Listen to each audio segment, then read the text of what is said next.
Single dad cries on Christmas Eve when he sees his first love, now a billionaire with her daughter. Before we get into it, let's make this moment global. Leave a comment in your own language. Silas Boone's hands trembled as he turned the key in the diner's front door.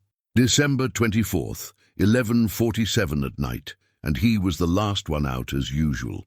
The owner, Mr. Chen, had offered him Christmas Day off, but Silas had volunteered for the holiday shift. Time and a half pay meant he could finally fix the heater in his apartment before January hit hard. The snow had started an hour ago, fat flakes drifting down like torn pieces of heaven. Silas pulled his thin jacket tighter, the same jacket he'd worn since college, back when life held different promises.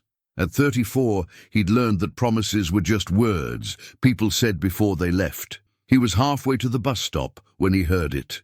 The low purr of an expensive engine, completely out of place in this neighborhood where cars rattled and buses wheezed. Silas didn't turn around.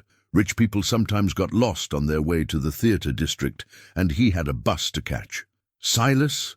The voice stopped him cold. He knew that voice the way you know your own heartbeat, intimately, painfully, impossibly, because that voice belonged to someone who'd vanished 6 years ago without a trace, leaving him with questions that had carved themselves into his bones. He turned slowly, afraid he'd imagined it, afraid he hadn't. A black Mercedes sat at the curb, idling. The back door opened, and she stepped out into the falling snow. Celeste Whitmore looked exactly the same, and completely different all at once. Same honey-blonde hair, now styled in soft waves instead of the messy bun she used to wear. Same green eyes that had always seen right through his defenses. But everything else screamed money. The tailored coat that probably cost more than his monthly rent, the heels that clicked with quiet confidence, the way she held herself like someone who'd learned to command rooms full of powerful people. "Celeste," his voice came out strangled. How did you? "I've been looking for you," she said quietly. "For 3 years, Silas. I've been looking for you. 3 years. The number hit him like a fist. She'd left 6 years ago, which meant for the first 3 years she hadn't been looking at all. "Why?" The word came out harder than he intended. Celeste's eyes shimmered, but she didn't cry. Instead, she turned back to the Mercedes and opened the rear door wider. "Juniper, sweetheart, come say hello." A small figure climbed out of the car, and Silas felt the world tilt sideways. She was tiny, maybe 5 years old, with dark hair that curled at the ends and a face that was all serious concentration as she navigated the step down from the Mercedes. She wore a green velvet dress and held a worn stuffed rabbit in one hand. When she looked up at him, Silas saw his own eyes staring back at him from a heart-shaped face. Green eyes. Not the warm honey green of Celeste's, but his exact shade, the color of new leaves, with that distinctive gold ring around the pupil that he'd inherited from his grandmother. "Juniper Rose Whitmore," the little girl said, sticking out her hand like a tiny businesswoman. "I'm 5 3/4. I've been wanting to meet you for a very long time, Mr. Boone." Mr. Boone. The formal address from his own. No, he couldn't let himself think it. Not yet. Not until he knew for sure. "Silas," Celeste said softly, "she's yours. She's ours." The snow fell harder, and somewhere in the distance church bells began to ring in Christmas. But Silas couldn't hear anything over the roaring in his ears. He looked at this perfect little girl, with his eyes and his grandmother's stubborn chin, and then at Celeste, who was watching him with an expression that held hope and fear in equal measure. 5 3/4, he repeated numbly. Which meant, his mind did the math automatically, she'd been born in early March, which meant Celeste had been pregnant when she disappeared in June 6 years ago, pregnant, and hadn't told him. "I can explain everything," Celeste said quickly. "I know you must hate me. I know you have every right to hate me. But please, Silas, it's Christmas Eve, and Juniper has been practicing what she wants to say to you for months. Can we go somewhere warm, somewhere we can talk?" Juniper was studying him with those unnervingly familiar eyes. She didn't look scared or uncertain. She looked curious, analytical, like she was taking his measure and storing away information for later consideration. "You look exactly like your picture," she said matter-of-factly, "except you're taller than I thought you'd be, and sadder." The observation, delivered with such calm, 5-year-old honesty, cracked something in Silas's chest. "I have pictures?" he asked hoarsely. "Mama has lots," Juniper said, "in a box under her bed. I'm not supposed to know about them, but I found them when I was 4. There's one of you at the beach, and one where you're laughing at something, and one where you're sleeping on a couch with a book on your face." Silas remembered that photo. Celeste had taken it their senior year of college, when he'd fallen asleep studying for finals. She'd thought it was hilarious. He'd thought it was embarrassing. She'd printed it anyway and kept it on her desk. She'd kept the photos. For 6 years, through whatever had happened, she'd kept them. "My apartment is 3 blocks away," he heard himself say. "It's not fancy, but it's warm. We can talk there." Celeste's relief was visible. "Thank you. James," she called to the driver, "you can head back to the hotel. I'll call when we're ready." "Ma'am, with respect, Mr. Whitmore said. "My father doesn't make my decisions," Celeste interrupted firmly. "I'll be fine." The driver clearly wanted to argue, but settled for looking deeply unhappy as he handed over 2 shopping bags from the trunk. "Your phone stays on, Ms. Whitmore." "Yes, James." As the Mercedes pulled away, Juniper slipped her small hand into Silas's. The touch was electric, terrifying, everything. Her hand was so tiny, so trusting, and she was looking up at him with a smile that showed a gap where she'd lost her first tooth. "I knew you'd be nice," she said confidently. "Mama said you were the nicest person she ever met. She said you always help people even when you didn't have much yourself." Silas looked at Celeste over Juniper's head. She was crying now, silent tears tracking down her face as snow caught in her hair. "I told her the truth," Celeste whispered. "I always told her the truth about you." They walked through the snow, an impossible trio reunited on Christmas Eve. Silas's mind raced with 1,000 questions, but he kept coming back to the little hand in his, warm and real and alive. His daughter. He had a daughter. And for reasons he desperately needed to understand, she'd spent the first 5 3/4 years of her life without him.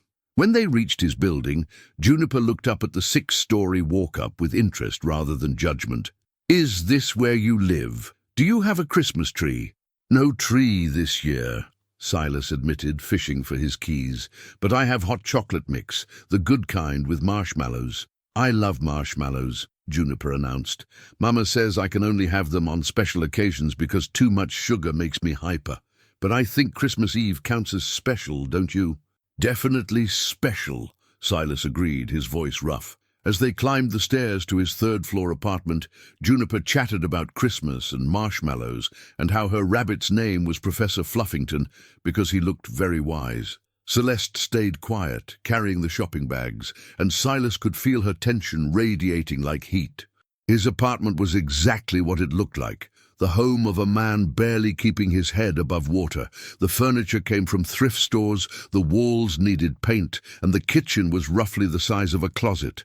But it was clean, and the heater worked, and there were books everywhere because books had always been his escape. Juniper didn't seem bothered.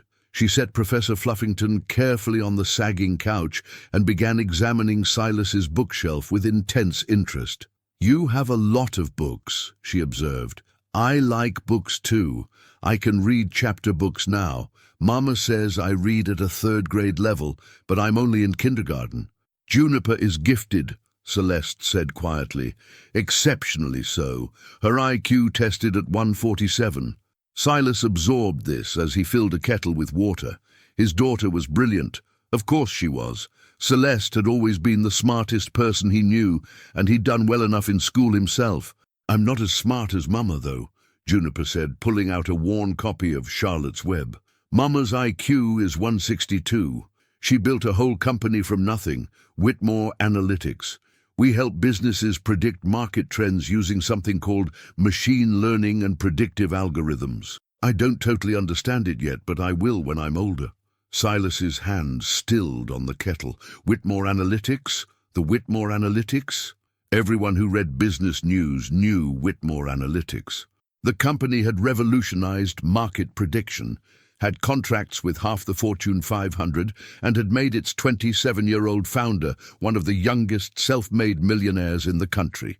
He turned to stare at Celeste, who looked deeply uncomfortable. "You're that Celeste Whitmore," he said slowly, "the one Forbes wrote about. The tech prodigy who turned down offers from Google and Microsoft to start her own company." "I didn't do it for the money," Celeste said quickly. "I did it because I needed to be able to protect us, to protect Juniper, to build something that couldn't be taken away." "Taken away by who?" Celeste's face went pale. "That's part of the explanation, the part that's going to be hard to hear." The hot chocolate sat cooling on the coffee table. As Juniper dozed on the couch, Professor Fluffington clutched to her chest. She'd fought sleep for 20 minutes, clearly not wanting to miss a moment of meeting her father, but exhaustion had finally won. Celeste had covered her gently with Silas's only spare blanket. Now they sat across from each other in the tiny kitchen, and Celeste's hands shook as she wrapped them around her untouched mug. "I need to start at the beginning," she said. "But I need you to promise you'll hear the whole story before you react. Can you do that?" Silas wanted to shout that he'd waited 6 years for answers, that he'd earned the right to react however he damn well pleased. But something in Celeste's eyes stopped him. She looked terrified in a way he'd never seen before, and Celeste Whitmore didn't scare easily. "I'll listen," he said. She took a shaky breath. "Do you remember graduation weekend? The Sunday after the ceremony?" "I remember everything about that weekend," Silas said quietly. "We talked about getting a place together. You were going to take that job at the consulting firm, and I was planning to do my teaching certification. We were going to figure it out together. I found out I was pregnant that Sunday morning," Celeste said. "I'd been feeling off for a couple of weeks, and I took a test while you were at your mother's. 3 tests, actually, all positive."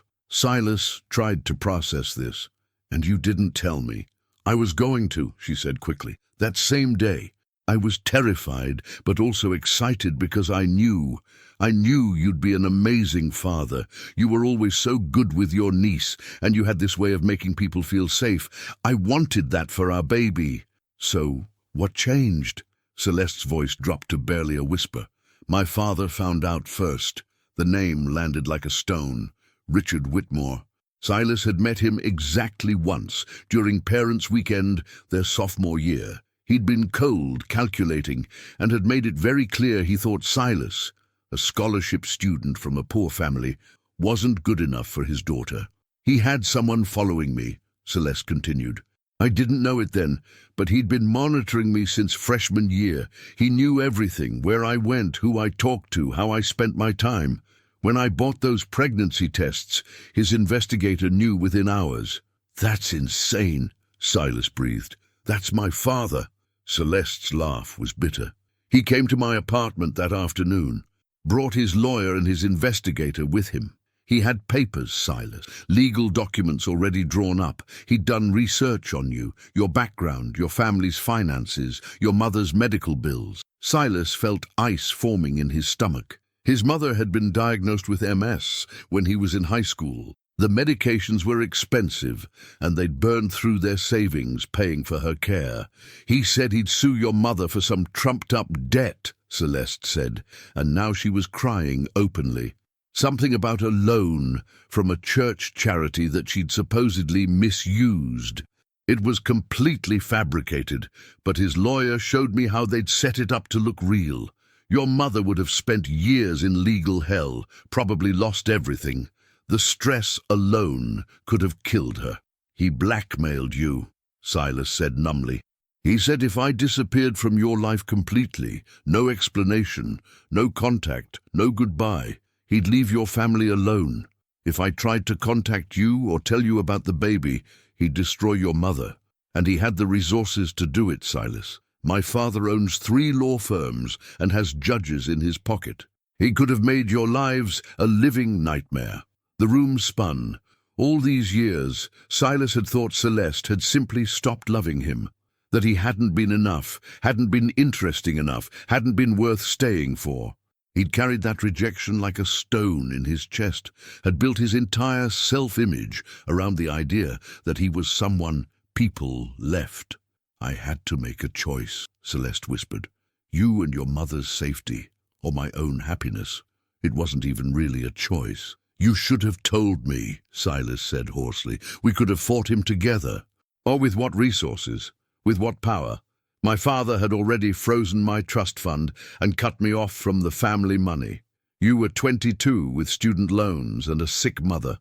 We would have lost, Silas, and your mother would have been caught in the crossfire." She was right, and he hated that she was right. At 22, they would have been helpless against Richard Whitmore's money and connections. "So you just left," he said. "I left, and I spent 6 months living in a women's shelter in Colorado," Celeste said. "That's where I was when Juniper was born. In a charity hospital with a social worker who thought I was running from an abusive boyfriend, which in a way I was, just not the kind she imagined." Silas tried to picture Celeste, pregnant and alone, in a shelter. The image made him physically sick. "My father thought if he cut me off, I'd come crawling back," she continued, "that I'd give up the baby and return to being his dutiful daughter. But he underestimated me, or maybe he underestimated what having a piece of you growing inside me would make me capable of." "The company," Silas realized. "I'd been developing the algorithm since sophomore year," Celeste said, "just as a side project, something interesting to work on. But after Juniper was born, I realized it was marketable, revolutionary actually. I found a small investor who believed in it, and I worked 100-hour weeks while Juniper slept. By the time she was 18 months old, I had my first major client. And you became rich enough that your father couldn't touch you." "Rich enough, powerful enough, connected enough," Celeste confirmed. "It took 3 years, but I built something he couldn't destroy. And then I started looking for you." Silas's mind was reeling. "Why didn't you find me sooner? I've been at the same address for 4 years. Celeste's expression turned anguished. "I tried, Silas. God, I tried. But you disappeared from social media, closed all your accounts, you changed your phone number. Your mother moved to Arizona for her health, and I couldn't contact her without risking my father finding out. I hired 3 different investigators, and they all came back with nothing. It was like you'd vanished." "I had vanished," Silas admitted. "After you left, I couldn't stand seeing happy couples online, couldn't stand the pitying looks from friends who knew you'd ghosted me. I deleted everything, got a new number, just tried to survive day to day. I even came back to Portland twice," Celeste said. "Walked past all our old places, hoping I'd just run into you. But this is a city of 3 million people. The odds were impossible." They sat in silence for a moment, absorbing the weight of 6 lost years. "What changed?" Silas finally asked. "Why did you find me now?" Juniper," Celeste said simply. She glanced at her sleeping daughter with infinite tenderness. "She started asking about you constantly. Who you were, what you looked like, why you weren't with us. I'd told her simplified versions, that we loved each other but couldn't be together, that it wasn't anyone's fault. But kids are smart, especially gifted kids. She knew I was hiding something." "What did you tell her?" 6 months ago, I told her the truth," Celeste said. "An age-appropriate version, but the truth, that my father had threatened people I loved, and I'd had to leave to protect them. That her father didn't know she existed but would love her if he did. And you know what she said?" "What?" "She said, 'Then we need to find him, Mama, because he's missed 5 whole years of my life and that's not fair to him.'" Celeste smiled through her tears. "My 5-year-old daughter made the moral argument I'd been too scared to make myself." Silas looked at Juniper, sleeping peacefully with her rabbit, and felt something crack open in his chest. She'd advocated for him without ever meeting him, had insisted on finding him because she believed he deserved to know her. "I found your address last week," Celeste continued. "My investigator finally traced you through your W-2 forms from the diner. I wanted to wait, wanted to plan the perfect approach, but Juniper heard me on the phone and insisted we come immediately. She said Christmas was the best time for families to be together. She's extraordinary, Silas whispered. She's half you, Celeste said softly. She has your kindness, your sense of fairness, your ability to see the good in people. She's brilliant like me, but she has your heart. Silas stood abruptly and walked to the window. The snow had stopped, and the city glittered under a blanket of white. Christmas Day was minutes away. 6 years ago he'd lost everything. Tonight he'd gained a daughter and gotten back the woman he'd never stopped loving. But the anger was still there, buried under the shock and joy. Anger at Richard Whitmore, at circumstances, at 6 lost years he could never get back. What happens now? He asked without turning around. That's up to you, Celeste said quietly. I'm not asking for forgiveness. I'm not asking for us to pick up where we left off. I'm just asking for a chance for you to know your daughter. She needs her father, Silas. And I think you need her too. He did. God help him, he already needed her like breathing. And your father? Celeste's voice turned to steel. He has no power over me anymore. I'm worth more than he is now, have more influence than he does. If he tries anything, I'll bury him. And I've made sure he knows it. Does he know about Juniper? He knows I have a daughter. He doesn't know who her father is, and he'll never find out from me. That's your information to share, if and when you choose to. Silas turned back to face her. Celeste was standing now too, vulnerable and powerful all at once in her expensive clothes in his shabby apartment. I need time, he said, to process this, to figure out what it means. Of course, Celeste said quickly. Take all the time you need. I'm staying at the Heathman Hotel through New Year's. Room 412. We can meet whenever you're ready, wherever you're comfortable. But I want to see her, Silas added firmly. Juniper, I want to see her tomorrow. Is that okay? Celeste's smile could have lit the entire city. She'll be thrilled. We're having Christmas dinner delivered to the hotel suite at 2. Would you join us? I'm supposed to work the dinner shift, Silas began, then stopped. Some things were more important than time and a half. But I'll call in. I'll be there. Thank you, Celeste whispered. Thank you for listening. Thank you for not slamming the door in my face. Thank you for being exactly who I always knew you were. She moved to wake Juniper, but the little girl's eyes opened on their own. For someone who'd just been asleep, she looked remarkably alert. Were you listening? Celeste asked suspiciously. Only a little bit, Juniper admitted. But I heard the important part. Silas is having Christmas with us tomorrow. She bounced off the couch and threw her arms around Silas's waist with the unself-conscious affection of a child who'd already decided he was hers. I'm so glad we found you, she said, her voice muffled against his shirt. Mama's been sad for so long. She tries to hide it, but I can tell. Maybe now she can be happy again. Over Juniper's head, Silas met Celeste's eyes. They were both crying now, and everything was complicated and messy and 6 years too late. But Juniper was real and warm and already worming her way into the father-shaped space in Silas's heart that he'd thought would stay empty forever. I'm glad you found me too, he said hoarsely. As they left, Juniper pressed something into his hand, a drawing, carefully folded. When he opened it after they'd gone, he saw a child's sketch of 3 people holding hands under a Christmas tree, a tall man, a woman with long hair, and a small girl with a rabbit. At the bottom, in careful kindergarten handwriting, My Family, by Juniper Rose Boone. Not Whitmore, Boone. She'd already given him her name. This child he'd just met had claimed him as family with the absolute certainty of a 5-year-old who knew what she wanted. Silas pressed the drawing to his chest and cried harder than he had in 6 years. Grief and joy so tangled together he couldn't tell where one ended and the other began. Christmas morning arrived with impossible brightness. Silas woke at 5 a.m., his usual time, and for a moment thought the previous night had been a dream. Then he saw the drawing on his nightstand and knew it was real. He had a daughter. The enormity of it kept hitting him in waves. There was a 5-year-old girl in the world who shared his DNA, his eyes, apparently his kindness. She'd been alive for 5 years and 3/4, had learned to walk and talk and read, had lost her first tooth and developed her own personality, all without him. The grief of missing those moments threatened to swallow him whole. But then he remembered her small hand in his, her confident introduction, the way she'd looked at him with curiosity instead of judgment. He hadn't been there for the first 5 years, but he could be there for every year after, if Celeste let him. If he could figure out how to be a father to a child he didn't know. At 1:30, Silas stood outside the Heathman Hotel, feeling desperately out of place.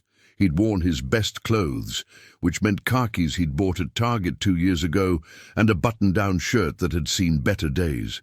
Everyone entering the luxury hotel looked like they belonged in a magazine spread. He almost turned around 3 times before forcing himself through the door. The suite was on the 4th floor, and his hand shook as he knocked. Almost immediately, the door flew open, and Juniper beamed up at him. "You came," she announced, as if there had been any doubt. "I told Mama you'd come because you promised, and I could tell you're the kind of person who keeps promises." She was wearing a red dress with white flowers and had a small bow in her hair. Professor Fluffington sat on the couch behind her, presiding over what looked like a miniature tea party setup. "I always keep my promises," Silas said, and meant it. Whatever happened with Celeste, whatever complications lay ahead, he would never break a promise to this child. Celeste appeared behind Juniper, and Silas's breath caught. She wore jeans and a simple sweater, probably cashmere, probably expensive, but more like the Celeste he remembered from college. Her hair was in a messy bun, and she looked nervous. "Hi," she said softly. "Hi. This is awkward, isn't it?" Celeste said with a small laugh. "I've imagined this moment 1,000 different ways, and I never quite pictured the awkward small talk part." "It's not awkward," Juniper announced, grabbing Silas's hand and pulling him inside. "You're just being weird because you like each other, and you're nervous. Mrs. Patterson in my kindergarten says adults are silly about feelings." Both adults laughed, and the tension broke slightly. The suite was enormous by Silas's standards. Living room, separate bedroom, a view of the snow-covered city. A Christmas tree sparkled in the corner, professionally decorated. But what caught his attention was the collection of wrapped presents underneath, all labeled in a child's handwriting. "I wrapped them myself," Juniper said proudly. "Some of them are a little messy because wrapping paper is tricky, but Mama says it's the thought that counts." "They're perfect," Silas said. "The one with the dinosaur paper is for you," she added shyly. "I picked it out 3 months ago, when Mama told me we were close to finding you. I hope you like it." Silas's throat tightened. She'd been planning for this, hoping for this, for 3 months. "Should we eat first?" Celeste suggested. The hotel sent up a full Christmas dinner. Turkey, all the sides, everything. They settled around the suite's dining table, and it should have been strange. This makeshift family, 6 years and a million complications between them. But Juniper made it easy. She chattered constantly, asking Silas questions about everything. What was his favorite color? Did he like animals? What did he do for fun? Had he ever been to Disneyland? "I haven't," Silas admitted. "I've never really traveled much." "We should go," Juniper said immediately. "The 3 of us. Mama's never been either because she's always working, and I've wanted to go forever. We could see the castle and meet the princesses and ride Space Mountain, even though Mama says I might be too short still." "Maybe someday," Celeste said gently, shooting Silas an apologetic look. "But let's not plan too far ahead yet, sweetheart." "Why not?" Juniper looked genuinely confused. "Silas is my dad. Dads do stuff with their kids. My friend Emma goes to Disneyland with her dad every year." The word dad hung in the air. It was the first time she'd called him that directly, and Silas felt it like a physical thing, warm and terrifying. "I'd like that," he heard himself say. "Someday, when we've had more time to get to know each other." Juniper nodded seriously, as if this was a reasonable business arrangement. "Okay, but I'm going to keep asking so you know." After dinner, they opened presents. Celeste had gotten him a set of leather-bound classic novels that probably cost more than his rent, and he felt embarrassed accepting them until he saw how anxious she looked, how much she wanted to give him something meaningful. I remember you loved these authors, she said quietly. Hemingway, Fitzgerald, Steinbeck. You said someday you'd own beautiful editions to reread. I still love them, Silas said. Thank you, really. Juniper's present was wrapped in paper covered in cartoon dinosaurs, and when Silas opened it, he found a hand-drawn book titled Things About My Dad by Juniper. Each page had a drawing and a fact. My dad has green eyes like me. My dad works at a diner and helps people. My dad likes books. My dad is nice to everyone even when they're not nice back. The last page showed two stick figures holding hands. My dad and me, a family. I made it so you could learn about what I know about you, Juniper explained, and also so you'd have something from me to keep. Silas couldn't speak. He just pulled her into a hug, and she wrapped her small arms around his neck like she'd been doing it her whole life. I love it, he managed. It's the best present I've ever gotten. Better than Mama's fancy books? So much better. They spent the afternoon playing board games. Juniper was fiercely competitive and surprisingly good at strategy for a 5-year-old.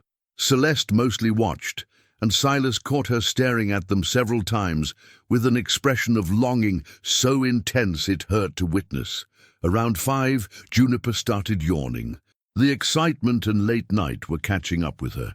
Nap time, Celeste announced, and Juniper looked ready to protest until Celeste added, and then, when you wake up, maybe Silas could read you a story before bed. Really? Juniper's eyes lit up. From one of your new fancy books? Anything you want, Silas promised. While Juniper napped in the bedroom, Silas and Celeste sat in the living room, nursing coffee and navigating the impossible conversation of their future. She's amazing, Silas said. Brilliant and funny and so confident. You've done an incredible job raising her. I've tried, Celeste said, but there've been hard moments. Times when she asked questions I couldn't answer. Times when I saw other kids with their fathers and felt guilty for depriving her of that. I've second-guessed every decision 1,000 times. You made the best choice you could with impossible circumstances, Silas said. I'm angry at the situation, at your father, at the years we lost. But I'm not angry at you. Not anymore. Celeste's eyes filled with tears. I wouldn't blame you if you were. I've been angry at myself for 6 years. We can't change the past, Silas said, but we can figure out what happens next. I want to be in Juniper's life, really in it, not just occasional visits. I want to be her father. I want that too, Celeste said quickly, more than anything. But I need you to understand, this isn't simple. My father doesn't know about you yet, but he will eventually. And when he finds out, he'll try something. He always does. Let him try, Silas said with more confidence than he felt. You said yourself you're powerful enough now to protect us. I am, but power and money don't make you invincible. They just change the weapons people use against you. She hesitated. There's something else, something I haven't told you yet. Silas's stomach dropped. What? My father had a stroke 8 months ago, Celeste said quietly. A major one. He survived, but he's diminished, weaker. His doctors say he has maybe a year, possibly less. I'm sorry, Silas said automatically, though he felt no grief for a man who'd caused so much pain. Don't be. I'm not. Celeste's voice was flat. He's spent the last 8 months trying to reconcile with me. Calling, sending letters, having my mother beg me to visit. He says he wants to make amends before he dies, wants to meet his granddaughter. What did you tell him? Nothing. I've ignored every attempt, because I know my father, and I know this is just another manipulation. He wants access to Juniper, because she's his legacy. He wants to shape her, control her, turn her into the heir he always wanted me to be. And you think if he finds out about me? I think he'll use you as leverage, Celeste said. He'll offer you money, opportunities, things you need, and when that doesn't work, he'll threaten you, try to drive a wedge between us by making you doubt me, doubt whether I really love you, or if this is all some elaborate scheme. I wouldn't believe him. Are you sure? Celeste met his eyes. Because he's very good at finding people's weaknesses. And yours is obvious. You blame yourself for not being enough. For your mother's illness, for not having money, for not being able to give people what they need. My father will exploit that. He'll make you feel like you're hurting Juniper by being in her life. The assessment was so accurate it stung. Silas did carry those fears, had carried them since childhood. "So what do we do?" he asked. "We build something real," Celeste said. "The three of us. We create a foundation strong enough that when he comes at us, and he will, we can withstand it. But that takes time, Silas. It takes trust." "I want to trust you," Silas said honestly. "But 6 years is a long time. People change." "I know. And I'm not asking you to trust me completely right now. I'm just asking you to give me a chance to earn it back." She took a deep breath. "I need to tell you something else. Something that might change how you feel about all of this." Before Silas could respond, Juniper appeared in the doorway, rubbing her eyes. Professor Fluffington dangled from one hand. "I heard talking," she said sleepily. "Are you fighting?" "No, sweetheart," Celeste said quickly. "Just talking about grown-up things." "About whether Silas is going to stay in our lives?" Juniper asked with uncomfortable perception. Both adults froze. "Because I think he should," Juniper continued, walking over to climb into Silas's lap with the unself-conscious ease of a child who'd already claimed him. "I know it's complicated. Mrs. Patterson says family is always complicated, but I also know that some things are worth being complicated for." "When did you get so wise?" Silas asked, wrapping his arms around her. "I've always been wise," Juniper said matter-of-factly. "Mama says I was born serious, but I'm also good at feelings even though I'm smart. Some smart people aren't good at feelings, but I am." "Yes, you are," Celeste agreed softly. "So here's what I think," Juniper announced. "I think you and Mama should stop worrying so much about what might happen and just let what should happen, happen. You love each other, I can tell, and you both love me, so we should be a family. It's simple." "It's not quite that simple, Bug," Celeste said gently. "Why not?" Juniper challenged. "Juniper, what's complicated about people who love each other being together?" Out of the mouths of babes, Silas thought. She'd reduced their entire situation to its essential truth. "Your grandfather," Celeste said carefully. "He might not like Silas being in our lives." "Then grandfather is wrong," Juniper said, with the absolute conviction of childhood. "And we don't let wrong people make decisions for us. You taught me that, Mama." Celeste looked at Silas helplessly, and he saw his own amazement reflected back. This child was extraordinary, not just intelligent, but emotionally wise in a way that defied her age. "You're right," Silas said. "We shouldn't let fear make our decisions." "Exactly," Juniper beamed. "Now are you going to read me a story like you promised? I want Charlotte's Web, because I saw you have it on your bookshelf, and it's one of my favorites." They settled on the couch together, Juniper between them, and Silas read about Charlotte and Wilbur while the city darkened outside and Christmas lights twinkled across Portland. It felt impossibly domestic, impossibly right. When Juniper finally drifted off again, Celeste carefully carried her to the bedroom. When she returned, she looked exhausted and vulnerable. "You were going to tell me something," Silas reminded her, before Juniper woke up. Celeste sat down heavily. "Yes, and you're going to be angry, but I need you to understand why I didn't tell you sooner." "Tell me what?" "My father knows I'm in Portland. He doesn't know why, but he knows. And he's hired someone to follow me." She saw Silas's expression and rushed on. "I've had my own security team counter-surveilling them. They won't find you or learn anything about Juniper, but he knows something is happening, and he's desperate enough to be dangerous." "How long have you known this?" "A week, since before I found you." She met his eyes steadily.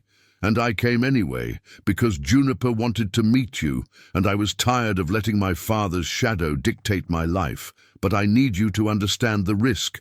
By being with us, you become a target." "I don't care," Silas said immediately. "You should care. You should care very much.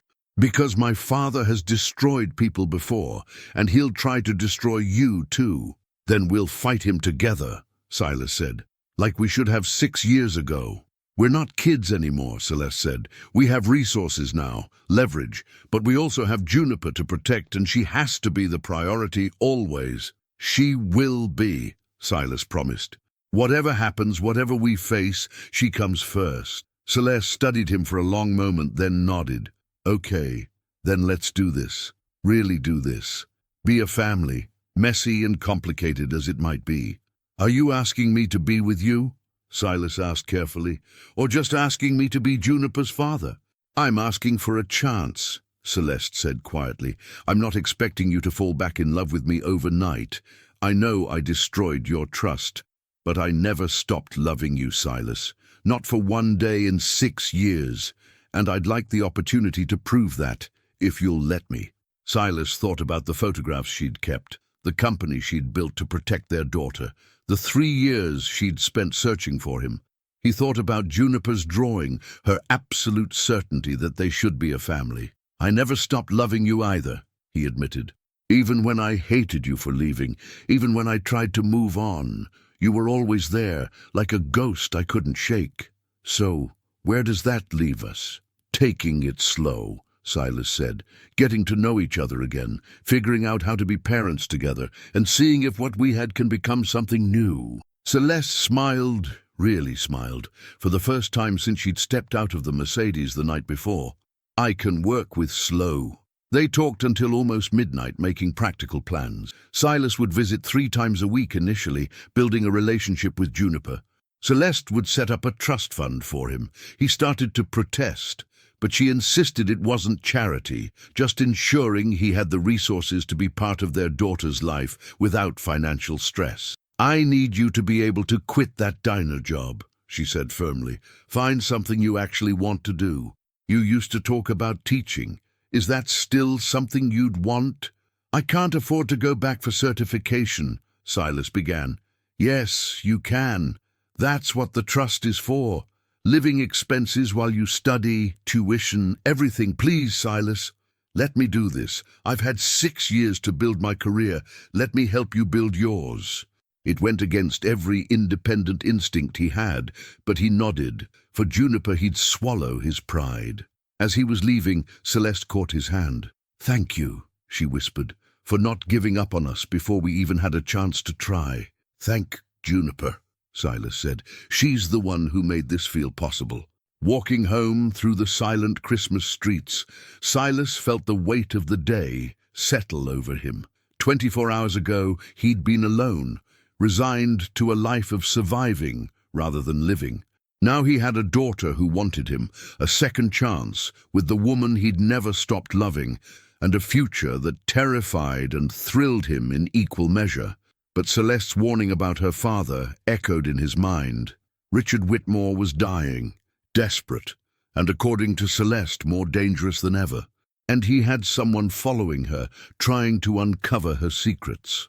Silas thought about Juniper, asleep with her rabbit, dreaming of Disneyland and families and all the simple things she deserved to have.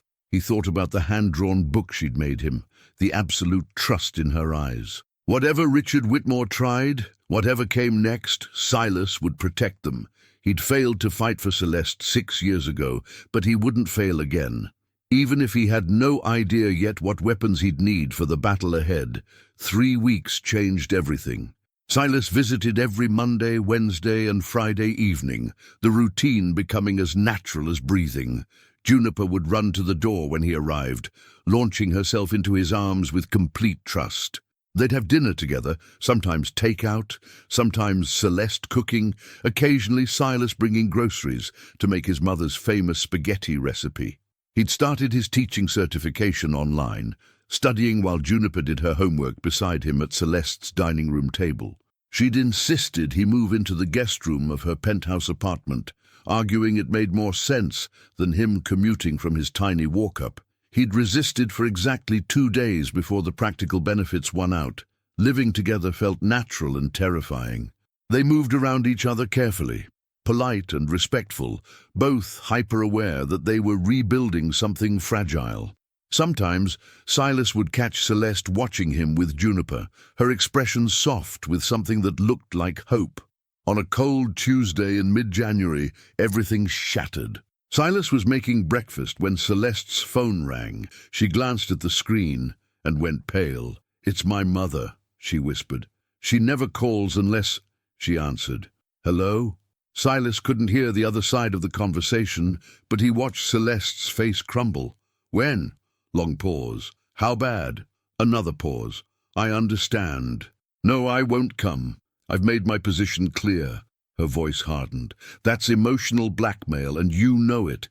Tell him I said no." She hung up and stood frozen, staring at nothing. "Celeste," Silas touched her arm gently. "My father collapsed last night.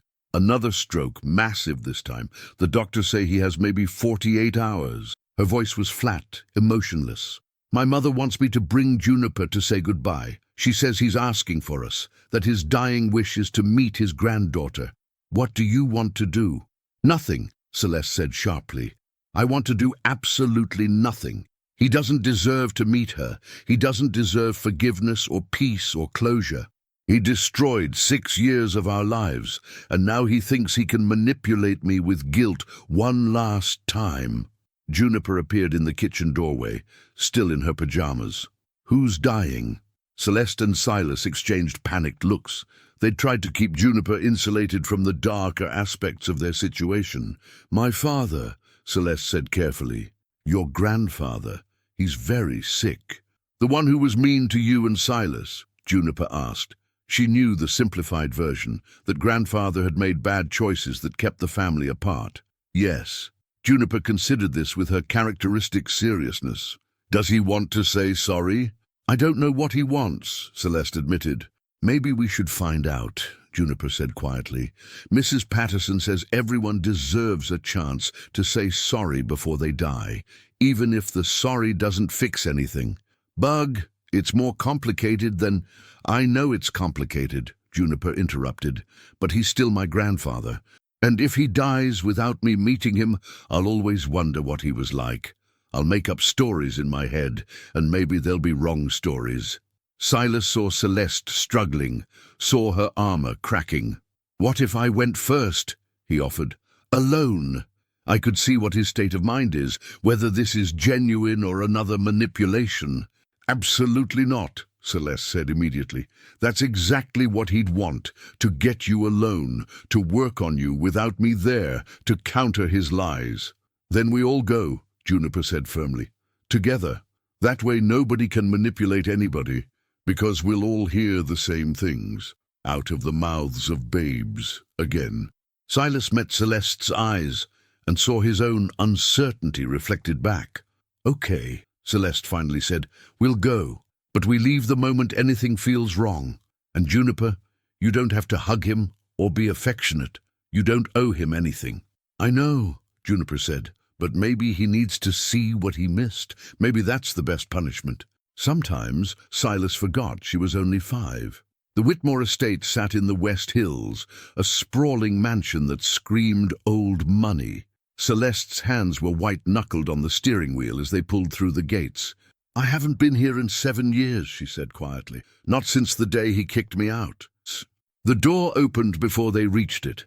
A woman in her 50s, elegant and brittle-looking, stood framed in the doorway. She had Celeste's bone structure, but none of her warmth. "Celeste," she breathed, "and this must be Juniper." "Mother," Celeste's voice was arctic. "Where is he?" "Upstairs in the master suite. The hospice nurse is with him." Her eyes drifted to Silas. "And you are?" "Silas Boone," he said, extending his hand. "Juniper's father."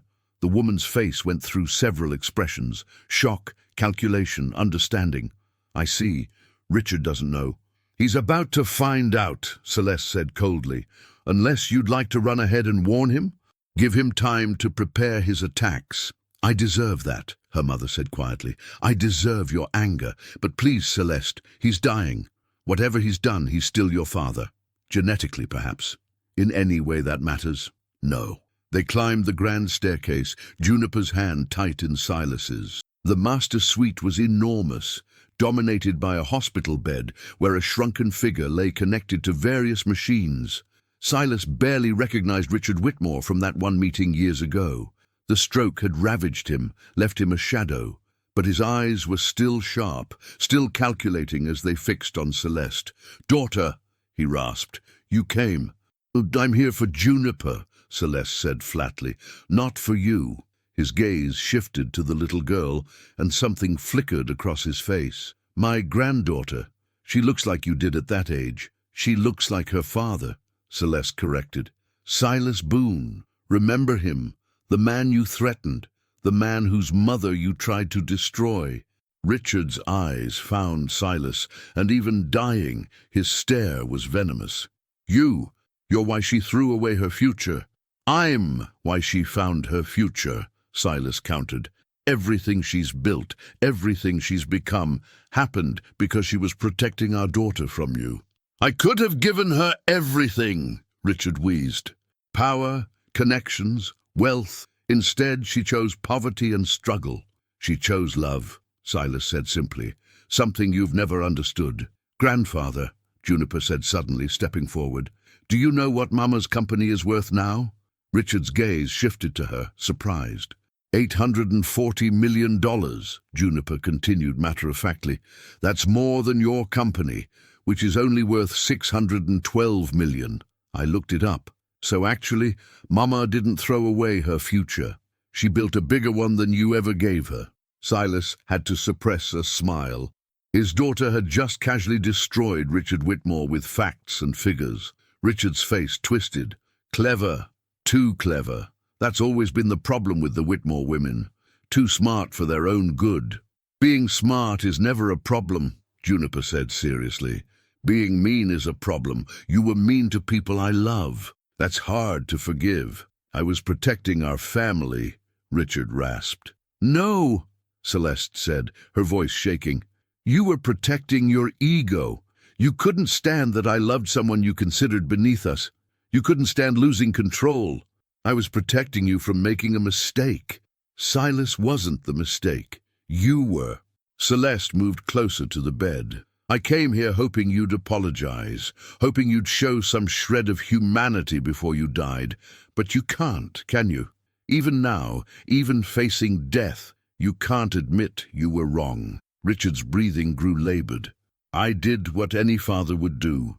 "You did what a tyrant would do," Celeste corrected. "And because of you, my daughter spent 5 years without her father. Because of you, the man I loved thought I abandoned him. Because of you, I spent years looking over my shoulder, afraid you'd find some new way to hurt us." "I'm dying," Richard said, as if that explained everything. "Yes, you are," Celeste agreed. "And I don't feel sorry for you. I feel sorry for me, for the father I deserved and never had. I feel sorry for Juniper, who'll never know what it's like to have a grandfather who loves her unconditionally. Mostly, I feel sorry that you'll die, knowing you destroyed your own family for nothing but pride." She turned to leave, then stopped. "Oh, and one more thing. The investigator you hired to follow me, I bought his company last week. Every report he filed with you was edited by my security team. You never knew anything real, just what I wanted you to know. Even dying, you had no power over me." Richard's face purpled with rage and something else, maybe respect, maybe just shock. "Goodbye, Richard," Celeste said quietly. "I hope whatever comes next is kinder to you than you were to others." Juniper looked at her grandfather one last time. "I hope you think about what you missed," she said softly. "Maybe in your next life, you'll choose better." Then she took Silas's and Celeste's hands, and they walked out together. In the car, Celeste started crying, huge gasping sobs that shook her entire body.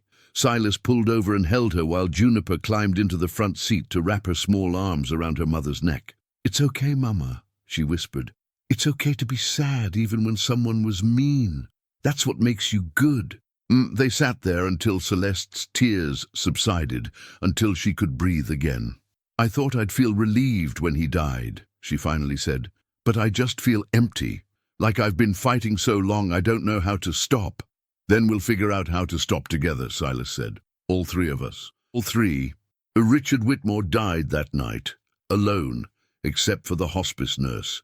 He left his entire fortune to medical research, explicitly excluding Celeste from his will in a final act of petty cruelty. But by then, it didn't matter, because Celeste had already built something far more valuable than inherited wealth. She'd built a family. Richard Whitmore's funeral was a spectacle. Portland's elite turned out in droves, more interested in networking than mourning. Celeste, Silas, and Juniper sat in the back row, observers rather than participants. "Look at them," Celeste murmured. "Half of them are here hoping to poach my clients now that my father's gone and can't protect his accounts." "Can they?" Silas asked. "Not a chance. I'm better than he ever was." After the service, Celeste's mother approached them in the parking lot. She looked a decade older than she had a week ago. "Celeste, could we talk, just for a moment?" Celeste's jaw tightened, but she nodded. Silas took Juniper to wait by the car, giving them privacy. "What happened?" Juniper asked, watching her mother and grandmother through the window. "Sometimes grown-ups need to have hard conversations," Silas said carefully. "Grandmother looks sad." "She is sad. She lost her husband. But he was mean to her too, wasn't he?" Juniper's perceptiveness was sometimes unsettling. "I saw how she got quiet when he talked, like she was making herself small." "Some people stay with people who hurt them," Silas said quietly. "It's complicated." "Everything's complicated," Juniper sighed. "I wish things could just be simple." Me too, Bug. Me too." Celeste returned 15 minutes later, her eyes red but her expression peaceful. "My mother apologized," she said, sliding into the driver's seat. "Really apologized, not just for show. She said she was a coward, that she should have protected me from my father, but was too afraid of him herself." "Are you going to forgive her?" Silas asked. "Eventually, maybe. She's not blameless, but she was a victim too in her own way." Celeste started the car. "She wants to know Juniper. Build a relationship if I'll let her. Will you?" Celeste looked at their daughter in the rearview mirror. "What do you think, Bug? Want to get to know your grandmother? Is she nice now that grandfather is gone?" "I think she's trying to be." "Then yes," Juniper decided. "Everyone deserves a chance to be better." 2 months passed. Spring arrived in Portland with its usual mix of rain and sudden sunshine. Silas officially moved into Celeste's penthouse, no longer a guest, but part of the household. His teaching certification was halfway complete, and he'd already been approached by 2 private schools offering positions for the fall. More importantly, he and Celeste had finally had the conversation they'd been avoiding. It happened on a Saturday night after Juniper was asleep. They were sitting on the balcony, watching the city lights, when Celeste suddenly said, "I'm terrified." "Of what?" "That I'm going to wake up and this will all be a dream. That you'll realize you can do better than a woman who abandoned you and kept your daughter secret for 5 years. That Juniper will decide she's angry at me for depriving her of you." Silas took her hand. "I'm not going anywhere, and neither is Juniper. We're a family now, for better or worse." "I love you," Celeste whispered. "I never stopped. Not for 1 second in 6 years. Even when I was building the company, even when I was searching for you, even when I thought I'd never find you again. I loved you." "I love you too," Silas said. "I tried not to. Tried to move on, date other people, convince myself you were a closed chapter. But you were always there, like a song I couldn't get out of my head." They kissed for the first time in 6 years, and it felt like coming home. But life had one more surprise waiting. In late March, Celeste received a certified letter from her father's estate attorney. She opened it at the kitchen table while Silas made breakfast. "What is it?" he asked, seeing her face go white. "It's from my father.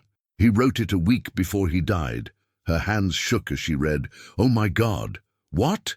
He knew," she breathed. "About you, about Juniper, about everything. He knew the whole time." Silas grabbed the letter, reading over her shoulder.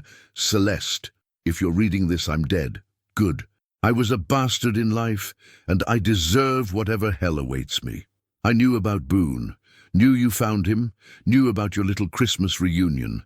My investigator wasn't as loyal to your edited reports as you thought. I've known since January. I could have interfered.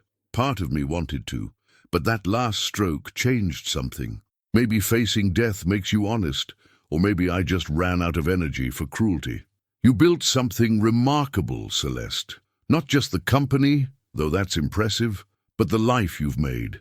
You turned my worst act into your greatest strength. You protected your daughter the way I failed to protect you from myself. I'm leaving my personal assets, not the business, but my investments and properties, to Juniper. 50 million, held in trust until she's 25. I know you don't need it. Consider it a very expensive apology. Tell her grandfather was an ass, but he was proud of her mother. Richard. Celeste stared at the letter, tears streaming down her face. $50 million, Silas whispered. He apologized, Celeste said wonderingly. In his own twisted way, he actually apologized. Are you going to take it for Juniper? Yes, Celeste decided. Not because we need it, but because she deserves to know her grandfather tried to make amends, even if it was too late. 1 year later, everything had changed, and nothing had changed. Silas taught 4th grade at a progressive private school where Juniper would enroll in 1st grade come fall. Celeste's company had gone public, making her a billionaire before 30. They'd moved to a house in the hills, smaller than Richard's estate, but big enough for a family. And they'd gotten married. Small ceremony, just family and close friends, with Juniper as flower girl. She'd taken her role very seriously, practicing walking slowly down the aisle for weeks beforehand. Now, on a warm June evening, they sat on their back deck while Juniper played with the neighbor's dog. She'd turned 6 last month, though she still insisted on adding the 3/4 whenever anyone asked her age. Do you ever think about what would have happened if we hadn't found each other? Celeste asked, leaning against Silas's shoulder. Every day, he admitted.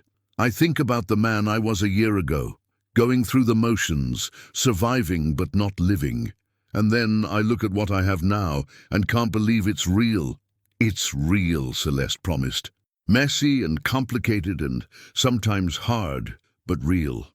I wouldn't change any of it, Silas said. Even the hard parts, even the 6 years apart, because they made us who we are. You're more forgiving than I am, Celeste said. I still get angry about the time we lost. So do I, Silas admitted. But anger doesn't change the past. It just poisons the present. Juniper ran up, breathless and happy. Mama, Silas, can we get a dog? Please, I promise I'll take care of it. We'll think about it, Celeste said, the universal parent deflection. That's what you said about the hamster, and I got the hamster, Juniper pointed out. So we'll think about it means yes. When did you get so smart?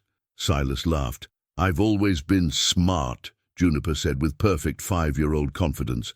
But I'm also getting wise. Mrs. Patterson says wisdom comes from experience, and I've had lots of experience now. After she ran back to play, Silas and Celeste sat in comfortable silence. I heard from my mother today, Celeste said. She wants to take Juniper to the zoo next weekend. How do you feel about that? Good, actually. She's been trying, really trying, and Juniper loves spending time with her. That's good, Silas said. Everyone deserves a second chance. Even my father got his second chance, Celeste reflected. That letter, sometimes I still can't believe he wrote it. People can surprise you, Silas said. Even people you think you know completely. Did I surprise you? Celeste asked. When I showed up that Christmas Eve, you terrified me, Silas admitted, in the best possible way. Like someone had handed me everything I'd ever wanted and said, here, try not to break it. Did you think you would? Break it? I thought I might, he said honestly. I thought I wasn't good enough, wasn't ready, wasn't equipped to be a father to an exceptional child like Juniper. But then I realized something. What? That being a good parent isn't about being perfect. It's about showing up, being present, loving them even when it's hard, especially when it's hard. You're a wonderful father, Celeste said softly. She adores you. The feeling's mutual. They watched Juniper cartwheel across the lawn, all energy and joy and boundless confidence. Do you think she'll remember this time? Celeste asked. Years from now, when she's grown, will she remember being this happy? I think she'll remember that she was loved, Silas said. That's what kids remember. Not the things you buy them or the places you take them, but how you make them feel. I want to make sure she always knows, Celeste said fiercely, that she's loved unconditionally, that nothing she could do would make us stop loving her. She knows, Silas assured her. Look at her. Juniper had collapsed on the grass, laughing at something only she found funny. Professor Fluffington sat nearby, keeping watch. She's going to change the world someday, Celeste said. I can feel it. Probably, Silas agreed, but right now, she's just a 6-year-old who wants a dog and loves cartwheels, and that's exactly what she should be. As the sun set over Portland, painting the sky in shades of orange and pink, the three of them went inside together. Juniper chatted about her day, about the dog she definitely wasn't getting yet, but absolutely would eventually, about a book she was reading that was really good, but also really sad.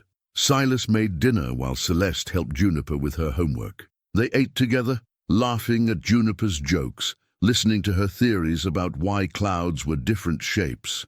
At bedtime, they both tucked her in, a nightly ritual that Silas treasured. "Story time," Juniper demanded, as she did every night. "What do you want to hear?" Silas asked. "Tell me the story about the Christmas you met me," she said. She asked for this story at least once a week, never tiring of it. "Once upon a time," Silas began, "there was a man who thought he'd never be happy again. He was sad and lonely, and he thought his story was over." "But it wasn't," Juniper interjected, knowing the story by heart. "But it wasn't," Silas agreed. "Because on Christmas Eve, magic happened. A beautiful woman and an extraordinary little girl found him, and everything changed." "Was he scared?" Juniper asked, even though she knew the answer. "Terrified," Silas said honestly, "but also hopeful. Because even though he was scared, he knew deep down that some things are worth being scared for." "Like family," Juniper said. "Like family," Silas agreed.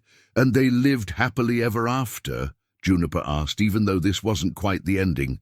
"They lived," Silas said, "sometimes happy, sometimes sad, sometimes scared, sometimes brave, but always together, and that was better than any fairy tale."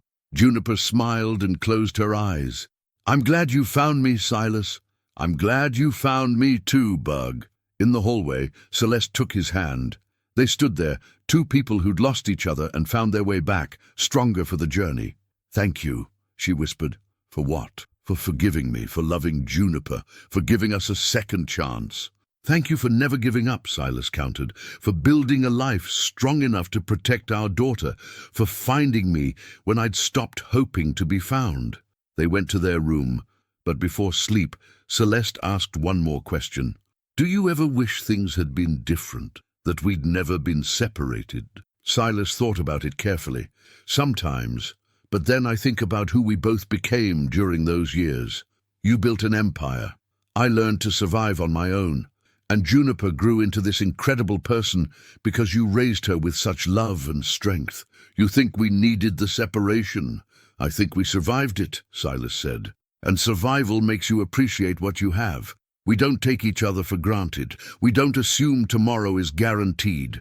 We choose each other every day, and that's more powerful than never being apart." "I love you," Celeste said. "I love you too, now and always." Outside, Portland slept. The city where they'd met as college students, where they'd fallen in love, where they'd been torn apart and ultimately reunited. The city where they'd built their forever. And in her room, Juniper Rose Boone dreamed of families and dogs, and all the adventures still to come. She didn't know yet that she'd grow up to revolutionize artificial intelligence, that she'd win a Nobel Prize at 32, that she'd change the world just like her mother predicted. Right now, she was just a 6-year-old who knew she was loved, and really, that was the only story that mattered.